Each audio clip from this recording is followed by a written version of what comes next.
بسم اللہ الرحمن الرحیم۔ السلام علیکم، میں ہوں سید محمد زاہد حسین اور آپ کو اپنے یوٹیوب چینل سید محمد زاہد حسین میں خوش آمدید کہتا ہوں۔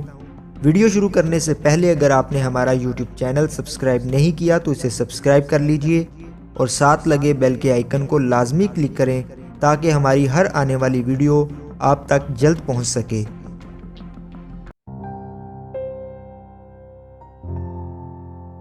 حضرت ابو ہریرہ رضی اللہ تعالی عنہ سے روایت ہے کہ نبی کریم صلی اللہ علیہ وآلہ وسلم نے فرمایا، بے شک تمہارا رب فرماتا ہے ہر نیکی کا ثواب 10 گنا سے 700 گنا تک ہے، لیکن روزہ میرے لیے ہے اور میں ہی اس کی جزا دوں گا، اور روزہ آگ سے ڈال ہے، اور روزے دار کے منہ کی بو اللہ تعالیٰ کے نزدیک کستوری کی خوشبو سے زیادہ پاکیزہ ہے، اور تم میں سے کوئی روزے سے ہو اور اس سے کوئی بد زبانی سے پیش آئے تو کہہ دو میں روزے سے ہوں۔ عزیزان محترم، نماز، زکوٰۃ، حج کی ادائیگی ظاہری ہے، مگر روزہ ایسی عبادت ہے جس میں کوئی ایسا فعل نہیں جس کی وجہ سے لوگ اس سے مطلع ہوں، اس لیے بنسبت دوسری عبادتوں کے روزے میں ریاکاری کا کوئی دخل نہیں۔ بندہ روزہ رکھتا ہے تو خالص اللہ تعالیٰ کی رضا کے لیے رکھتا ہے۔ اس بنا پر احکم الحاکمین کا اعلان ہے کہ روزہ میرے لیے اور میں اس کی جزا دوں گا۔